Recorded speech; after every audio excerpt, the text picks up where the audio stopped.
This is Memory Lane, the podcast that chats to personalities from the property sector about the homes that have taught them the biggest life lessons. Each episode, guests share stories about their most influential homes, the spaces that shaped their journey and left an unforgettable mark. So get comfortable and let's walk through the homes that hold a special place in their hearts. So Lexie Carducci, property finder, property influencer, property presenter, welcome to Memory Lane. It's lovely to have you here. Thank you so much for having me here. I'm so excited. When we booked this in the diary, I was like, woohoo. Well, I love listening to it, and I love the whole point of this. It's all just talking about home and what home means to different people. And that is property, right? It's a different journey for everyone. Yeah. Yeah, I mean, and you're obviously the perfect guest because as well as doing this for other people, you kind of live and breathe it yourself. You've bought 10 homes, I think, in the last 10 years and flipped most of them, but lived in a couple. That's crazy. 10. Like 1 a year. That's the goal. Yeah, okay. So oh my if gosh. you don't do one in the year, do you think, oh God, I've failed this year? I've not flipped a No, because property. I feel like it's such a different game from when I started as well. Like what worked then doesn't work. Like we used to do a lot of buy-to-lets. So we would buy something, then refurbish it, maybe like reconfigure spaces. So a lot of our buy-to-lets ended up being like 1 bedrooms that we'd then move walls around internally. You don't need to get planning to do it. Really simple. Within 3 months, you'd have it as a 2-bed. And then you could refinance it, pull that money out and go again. So the very first property that I bought was a buy-to-let. And then I rented it out for 2 years, and then I did some works to it, turned it into a 2-bed, pulled out everything that I'd put into it, which was also part of the fact that I bought in Acton. And of course, 10, 12 years ago in Acton, they didn't even, it was going through regeneration. We didn't even know about the Elizabeth line, so that was just a blessing in disguise. And so pulled all the cash out with that and then went again and again and again. And I always feel like it is so true, isn't it? That first property can really set you up, and that is the hardest one if you want to go into it as like an investment. But even if you don't want to go into it as an investment, it is still that hardest to get your foot on that first rung of the ladder, isn't it? Totally. Yeah. So how old were you, if you don't mind me asking, when you first bought your property? I was 23 when I bought my first property. Same here. No, we're twinning. Love it. 23, which is, when you think back, you're like, wow. Yeah, like well, that's it was a different time because now, what's the age of a first-time buyer? It's like 34, I think, the average age, which I totally get. I mean, and you look at London and it's even higher. And it is a different ball game. So now, back then, buy-to-lets, I mean, they're never yielding the highest in London. But now it's even worse. Like I'd say on average, our properties yield like 3%, which isn't great. And even when you go, if you've, I don't own all the 10 properties that I had, but we've got a small portfolio, but I can't live off it. That's why I'm out here doing all the other bits, And I think, grinding. I think there's this huge misconception about, landlords actually living off their properties. I guess some people do, but it's what you want out of it at the end of the day. Like we always knew investing in London, that wasn't going to be our end game to actually live off the rents of those properties. We're banking on capital appreciation, and hopefully that is my retirement pot. That is the plan. That could all go wrong. Who knows? Amazing. So as well as being a buy-to-let landlord, effectively, you do so much. Could you tell us more about being, what is being a property finder? What is that part of your business that you do? So my property finding, I absolutely love. And it's one of those funny things to describe because I feel like in the UK, I guess there's lots of different ways that people describe it, whether you're a property finder, buying agent, relocation agent, property sourcer. You might hear all these words. I always think of them as slightly different things. So like a relocation agent is specifically normally helping people that are moving from abroad with a big company, and they're normally looking to rent something for like 3 years, and then they're moved on to a different role somewhere else in another country. And then you've got a buying agent that is specifically there to help kind of private individuals buy their property. I look at myself as a property finder because I do a bit of all of it. And then you've got a property sourcer that's normally for investors. So they would specifically help investors source properties and give them all their return on investments and put together like a pack for them. So yeah, lots of different types of it. I know. That. Yeah, so many interesting. different ways that you can actually find people properties, because I guess there's so many, across the board, whether it's private individuals, whether it's companies. So like relocation agents normally work for big corporate companies that are moving their staff in, and that's kind of the second part of how I started, because initially I actually worked for my boyfriend. So a great way to get into the industry, date your estate agent. Yeah. And that's how it all began. And he, typical agent, I guess, but we love all the estate agents. We do, of course we do. I've worked as an agent, I've dated an estate agent for 14 years. I work with them every day, so we love them. But he did massively upsell me on my property. So I was a student. That one. Yeah. So, but it all works out in the end, and it was probably the perfect property for us. And I feel like there's always compromise, right? There was a lot of compromise with this one. Pretty much everything. So we were students at the time, and we were looking for a 3-bedroom furnished flat, and for like a certain amount that we had. And he took us out and showed us this 4-bedroom unfurnished house for way over our budget. Perfect. But of course we were all obsessed with it. We were like, this is ideal. And he was like, yeah, one small problem. We were like, what's that? He was like, the landlord doesn't really want students. So we were like, great, so you've now sold us this. Right. We love it. And the landlord doesn't want students. Great. So, but of course at the time all our parents were guarantors, so that was kind of our foot in the door, and he had to do a bit of work convincing this guy to rent to us. But we weren't like your typical students. We'd party at other people's houses. So That's the way to do it. That's the way to do it. I so agree. And then I actually started working for him. So I came to London to be a singer. How cliche. Be a singer? Yeah, that's what I wanted to do. And obviously, Because you studied music. I studied music, yeah. So my degree was in music, and we were in a very small university, so we didn't have halls of residence, which is why we ended up renting privately. But of course, you need a job at the same time as studying. So I then was dating my estate agent at this time, who I'm still with, by the way, now, 14 years later. And I went to work for him as like a Saturday girl. So I'd basically take all the calls, take down everyone's notes, what people were looking for. I'd cover viewings for both sales and lettings. And I actually ended up working for him permanently for 6 months. And it was the best start to get into property. And I feel like you met all the right people, you learnt the absolute basics. And every time I go and do a talk or meeting new people that want to get into property, their biggest question is always like, where do I start? And I'm like, go and work as an estate agent, even if it's just for 6 months, even if it's just on like a Saturday morning, because you do learn the ropes so quickly, and you start to understand, how, like, we would meet developers day in, day out, and you'd get to understand how they built their portfolio, where they began.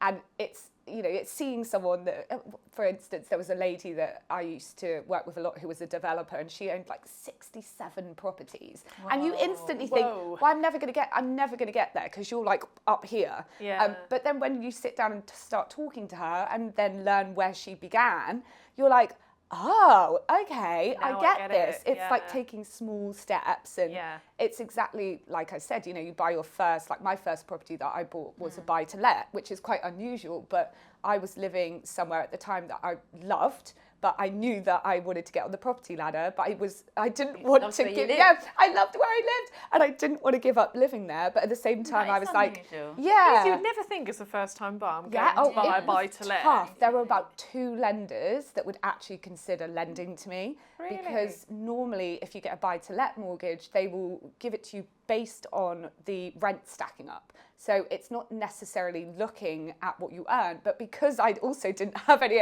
other collateral, because I didn't own anything else, they did take into account what I earned. And so there were like 2 lenders that would lend to me as a first-time buy-to-let landlord, which was very difficult. And one of those, I messed up the mortgage because it was just, they basically called me when I was on my way home from work. You know how they want to confirm who you are. Yeah. They ask you questions about your broker. They ask you questions about your solicitor. They just want to check. They ask you questions obviously about confirming the address. And I was in the car, and big mistake. I should have just gone, let me call you back, or can you call me back in an hour's time when I'm at home. So I'm trying to drive, navigate my way around London on this call, obviously on my, not like this, Not like that. on this call at the same time. And I just messed up so many things that they were asking me about, and they didn't feel confident to lend to me. And so I literally had one lender left, and thank goodness I learnt my lesson. But that's what I love about property. Like every time I do a development, every time I do a renovation, you learn something else. But it is just like any other career. Like any career that you're in, you do, you know, one job, one task, you know that you've done it once. If you mess up on it, you're probably not going to do that again. And it's climbing your way up, isn't it? Like each time you get better and better. Definitely, but there's definitely something to be said working in property. You just get this bug, don't you? Yes. Like you can't leave it escape. alone. It's so true. As you know, I'm absolutely obsessed. But I also feel like it's time to bring the fun back to this industry because it's a good point. Yeah, because it's always voted like consistently as the third most stressful thing in life is to move house. So it's like death, divorce, moving house. And I'm like, that's to me actually really shocking because I just think death and divorce, how can you compare that to moving house? Yeah, it should be like, fun. It should be fun. Yeah. And it's not though, is it? I know. Because why isn't it fun? Because so much goes wrong. But if we're educated on what can go wrong, it's like with anything, you almost like, I do a project now, I expect things to go wrong. Yeah. I know that's not the way that you should live. Yeah, that's I think interesting, isn't it? It's the kind of possible disappointment with me. Yeah. Because when you fall in love with somewhere, there's something, when you really fall in love with somewhere to live, that is a deep thing. And You when already it is, falls through, yeah. I mean, the devastation in that moment, which actually you think, oh my God, in the grand scheme of things, pull yourself together. But in that the moment, time and it's investment. horrendous. But that's what happened to Emotionally, me it's last year, didn't it? Yeah. I had a house we were buying and it fell into probate. So we were there committed, you know, about to buy. Yeah. It's been like 3-4 months and then got a phone call. Really, really sad. But I think I remember talking to you in the office about it and you were like, I think it's meant to be, stick with it. You know, don't find somewhere else. And I was like, okay. And sort of, you know, then it all worked out. And it it all was works out. Literally so up and down, but isn't it doesn't always work out. it and doesn't. then it is devastating. And It you think, is. sometimes you might think, oh God, I'll think about that house or that apartment forever now. But actually, you don't. You don't. Because you move on. That's it. But in that moment, it feels like your heart's been broken. Yes, but that's why it's so important for people as well to like tell their stories because that happens to people so often that something will fall out of bed. There's always a big drama, but actually, I'm such a believer in what is meant to be will end up happening. So do you have that with your clients? Yeah, then? all the time. And all the you time. must like have to give them therapy to get over Yes, it. that is an extra job. Property finder, therapist. Counsellor. Property therapist. I love it. Let me write this Add down. it on. Don't give them more work. I love that because it is like that, and I think looking at it from an investment point of view, because everything I've ever bought, any property I've ever bought, has always been from an investment perspective. So I always have to talk myself into don't buy emotionally, like don't get emotionally involved in this. So any of my properties, you know, things go wrong all the time, but and people are like, how are you not really stressed and having a heart attack right now? Because I expect things to go wrong. I know it's not going to go smoothly. You just don't know where these things are going to come out from. Yeah. And oh my God, there was a point I was going to make and I can't remember what it was. But it's More coffee. I don't know. But it's head over heart. You're very head over heart, whereas a lot Don't of get people emotionally are involved. heart. Yeah. But and if kind it's of- going to be yeah, a home, absolutely. because obviously for you it's not always going to be a home, is it? Yeah. But the one you're working on now that we were going to chat about, that is going to be a home. That is, I know, my first property that I've ever bought that actually is going to be somewhere that we live. We haven't looked at it as an investment, although obviously with any property, I guess you hope that it's going to go up in value, but that hasn't been the plan. Like we've very much bought what we want.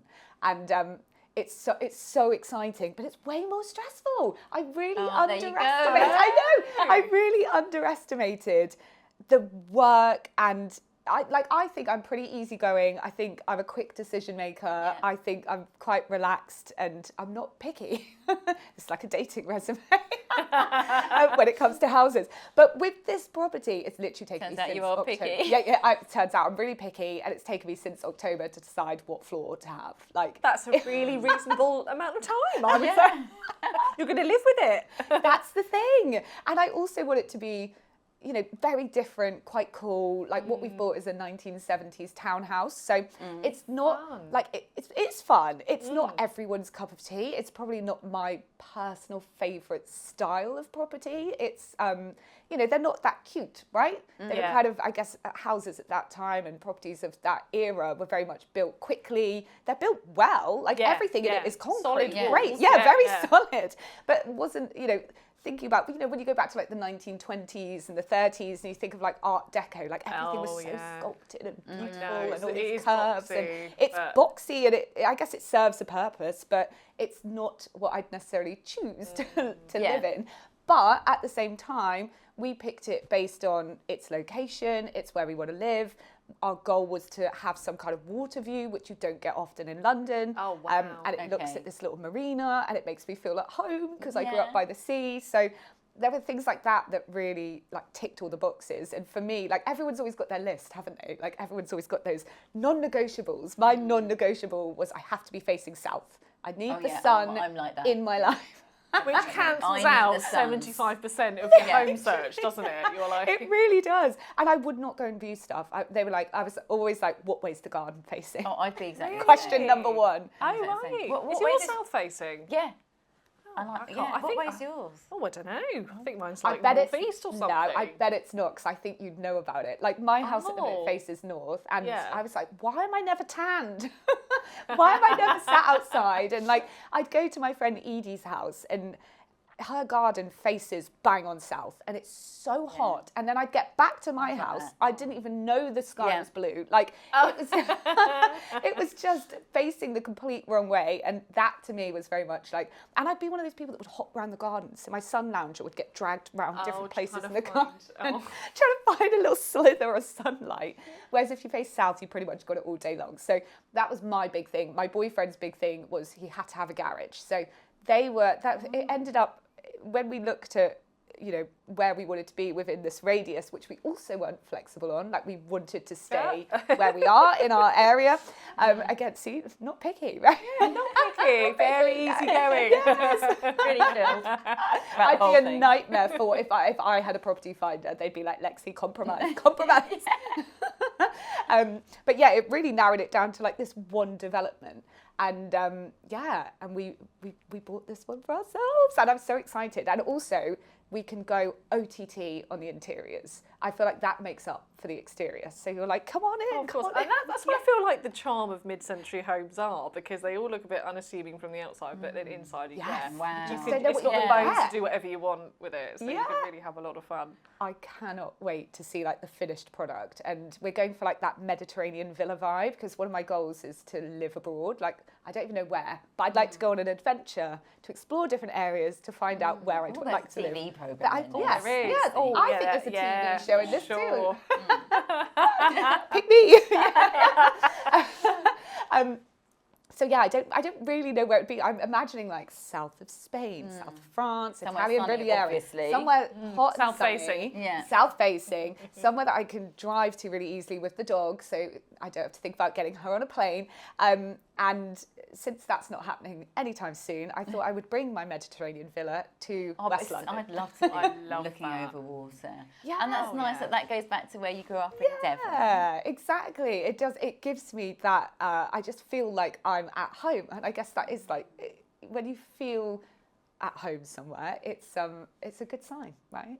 Absolutely. Yeah.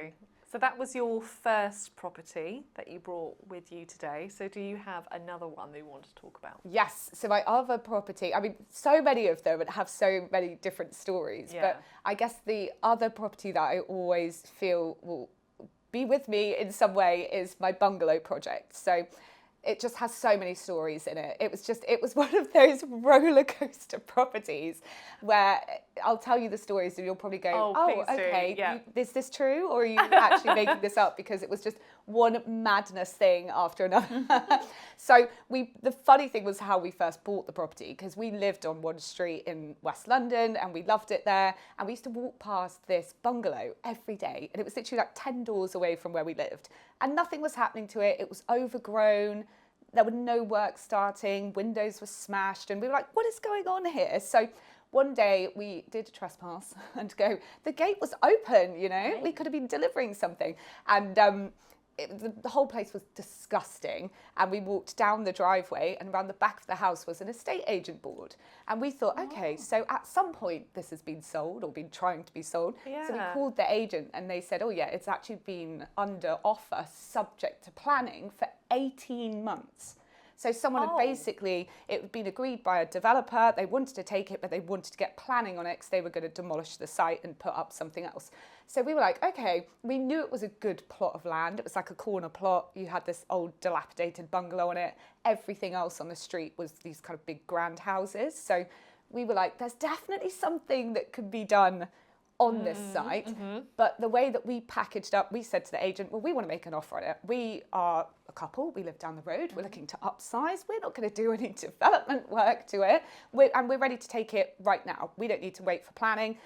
We were confident that we obviously sent all the details to our architect. We were like, do you reckon there's something here? And of course, you can, when someone's submitted planning, whether it's accepted, whether it's rejected, you can see it and access it online. Of course, yeah. So he can look at all the plans that these people have been submitting for 18 months to see where they're going wrong. Where they're going wrong. Exactly that. So he's like, there's definitely something that can be done here.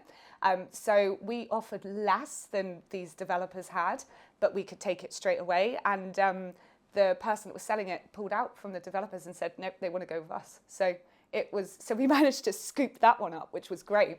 And then we did a really basic renovation on it. So I think we spent about 15,000 on it, just putting in, like nothing worked in it. So we put in a new kitchen. We didn't actually have to put in like a new heating system or electric. So that was all a little bit still old school, but we did redo the kitchen, bathroom. We were going to redo all the floors, but once we pulled up the green carpet, it literally hadn't been touched since the 70s. Oh, we have that now. Yeah, well, you've got the green carpet. Yeah. Lovely. Yeah, I feel like it's a classic British thing. Yeah. Carpet in the bathroom. Oh, yeah. Oh, we've managed to step away from that. Nice. But we've just got like this horrendous green carpet. Dark green or bright green?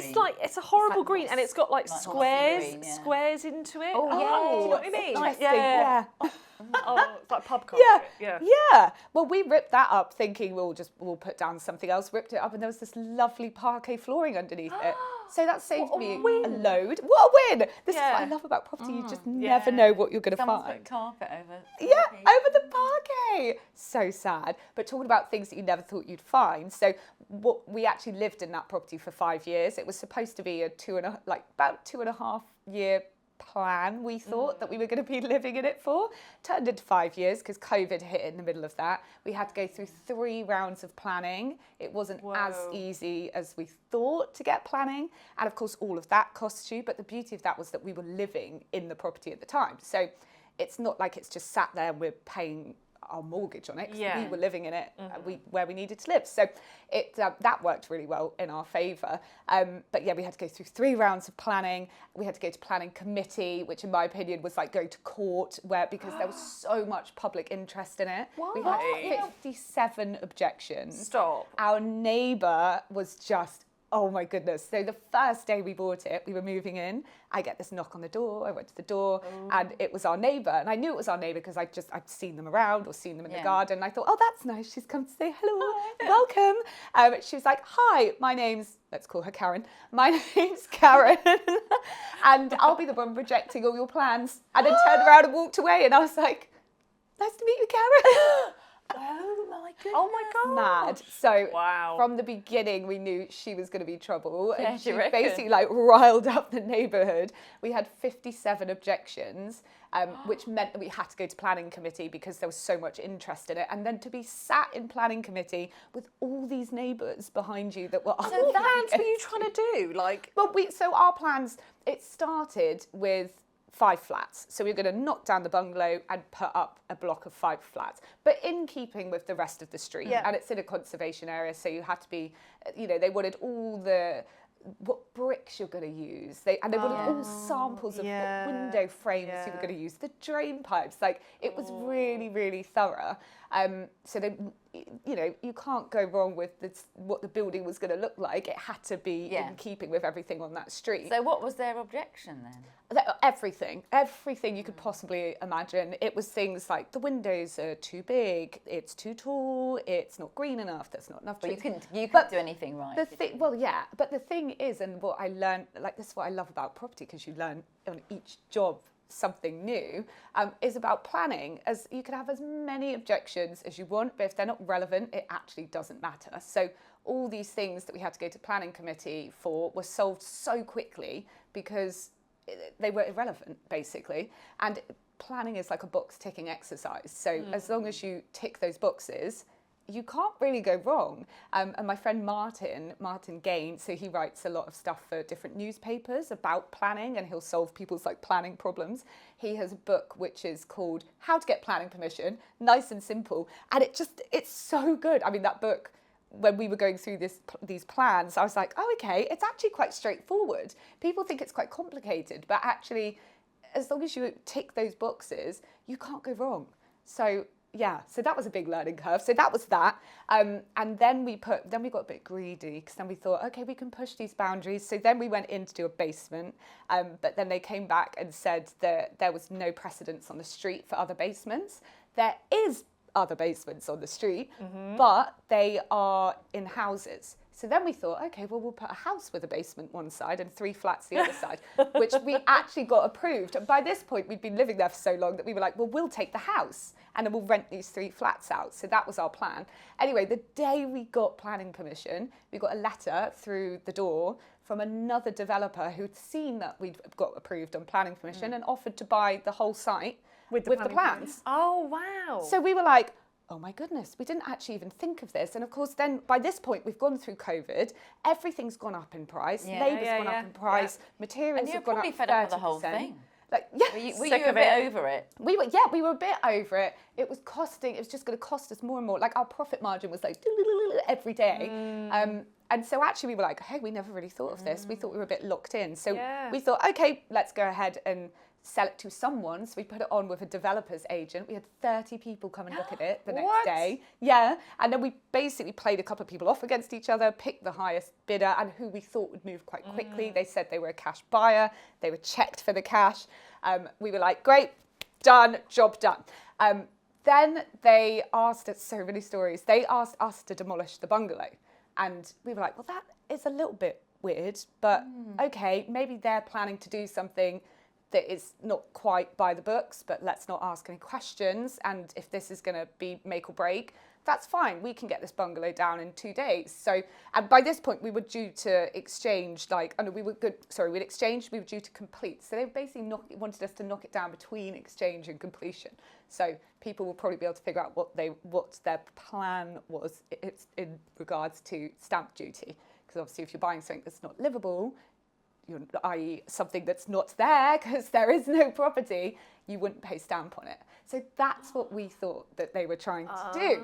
However, turns out what they were actually trying to do was get us to pay something called the SIL fee, which is Community Infrastructure Levy, which was £92,000 because they made it look like we started the development because we knocked it down. Oh my God. I know. How bad. So our solicitor, and oh my goodness, that's why you have to get a good solicitor. He argued and said, you both hadn't heard of that before. Well, we knew there was a SIL on it, but they're taking on the project, therefore they take on the SIL. We didn't even think that they were going to come for us for this. But our solicitor argued the fact that no, in the contract, they have asked us to knock it down, just like we would instruct a construction company to knock it down. We wouldn't expect them to pay the SIL.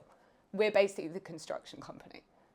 Yeah, so we got off that, that's what I mean by it was like such a roller coaster. Now that sounds stressful. Yeah. Then when our builders knocked it down, they found a bomb. Of course. Of course they did. Gosh. I always think bombs are so fascinating. The fact they can just like. Well, I'd never come across this. Where had it been? So it was hidden in a water tank above our bedroom. So my builder sent me a picture of the bomb. I've never seen a bomb before. I thought it was a perfume bottle. I was like, why is he sending me a picture of this? I thought, thank God I didn't find it. I'd be like, it looked like, what's the perfume? Vintage perfume. Yes, what's the perfume bottle that looks like a grenade? That's what I thought it was. Oh, I don't. It's like Paco Rabanne or something. I was like, why is he sending this to me? And I just put a question mark and he put, it's a bomb. And I was like, oh, what do we do? And he was like, I don't know. What do we do? And I was like, I don't know. So I Googled, what do you do if you find a bomb in your house? And it was like, call the police. And I was like, okay, cool. But then I didn't want to call the police on my own construction site before going down there and making sure everything else was okay. So I headed down there. Moved some fences around that probably should have been further away from the property than they should have been, and then called the police. But when I got down to the property, my boyfriend was there with it in his hand taking a selfie. I was like, can we please put the bomb down and back away from it? Anyway, the police were there in like 3 minutes. They shut down our whole street. They cordoned it off. They evacuated everyone on the street. We have a very well-known TV presenter that lives on our street whose security team turned up, probably thinking, why do we need to evacuate this guy? It caused absolute chaos. And then they did a controlled explosion on it. So that was fun. I kind of was like, I wish we hadn't found it and it had gone off and then it would have demolished the bungalow quicker. It could have done our job. Maybe that was its, its purpose. Oh my God. How mad. So many stories from this bungalow. And then, final story of the bungalow, the day of completion, the people that were buying it from us just decided not to complete. They just ignored us. Their solicitor ignored us, and we were like, there was no completion.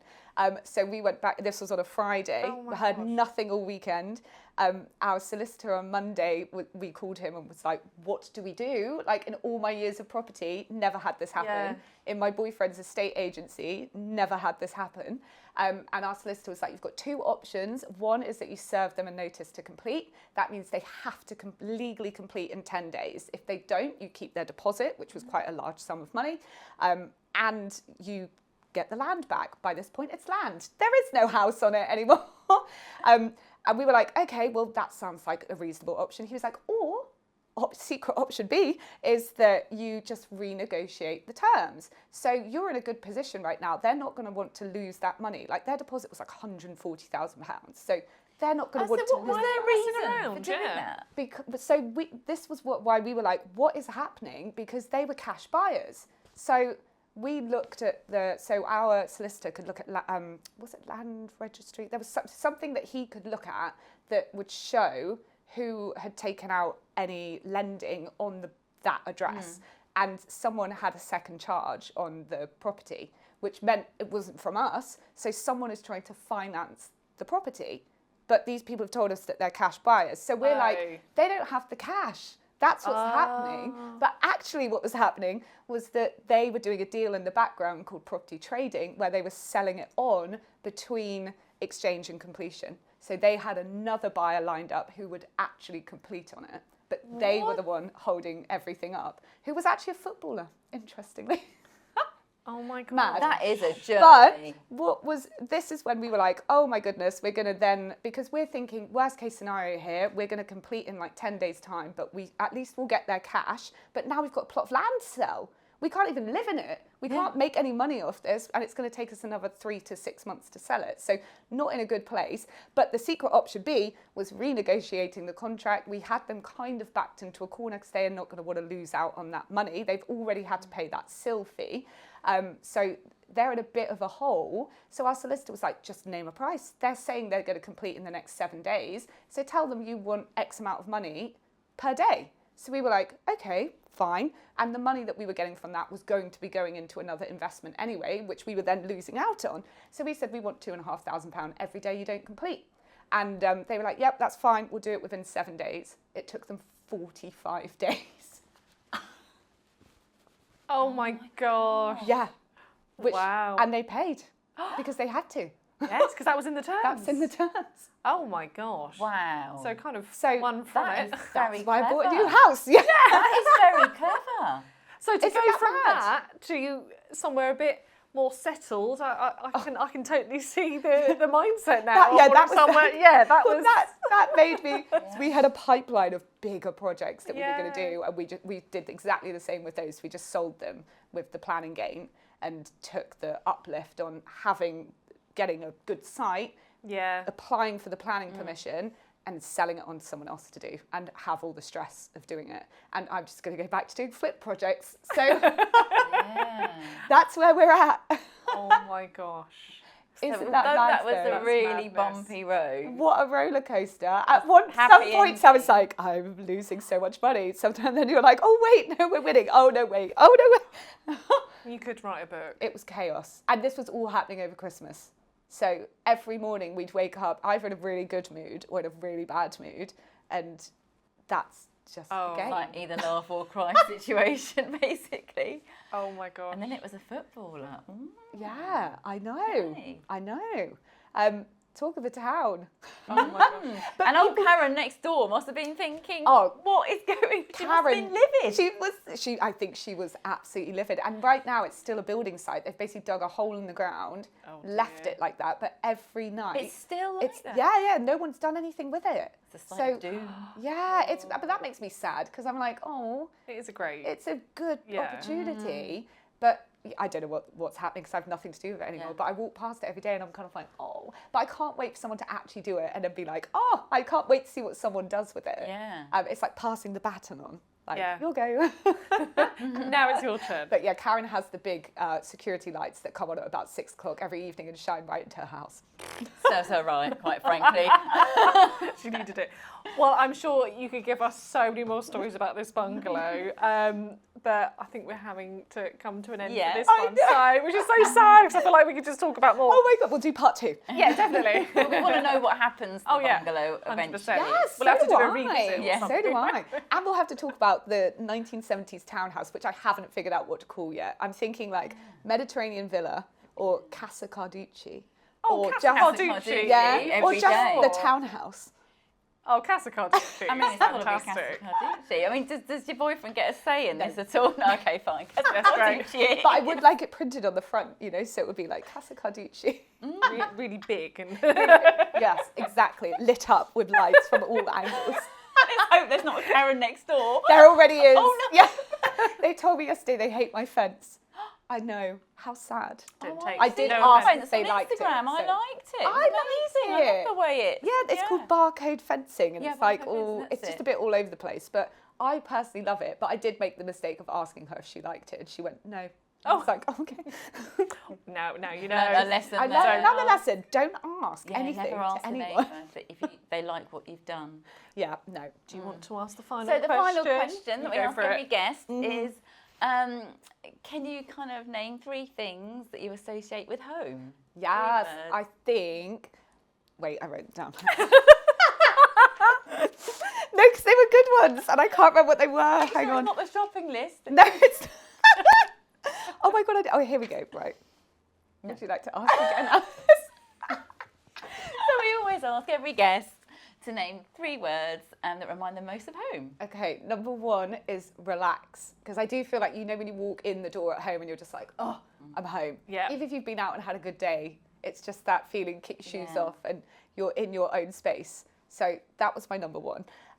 Number 2, I was going to say warmth, but I listened to, was it Simone, who described it as a warm hug. Oh my God. yeah. And I was like, That no, was no, a good one. she owned that. So instead, I'm going to say an extension of me, because I feel like all of our homes really they show your personality. And I Yeah, think that's why when sure. you do walk into your own home, you just feel at ease because you're like, oh, this is like an extension of my life. So I don't know if that's a feeling. but Lovely. it No, sure No, I is. like that. I love that. And then good vibes, because I get such good vibes from other people's homes. Like I mentioned my friend Edie's home earlier with the south-facing garden. And I love, I feel like I have so many memories of just sitting in her garden in the sun, like baking.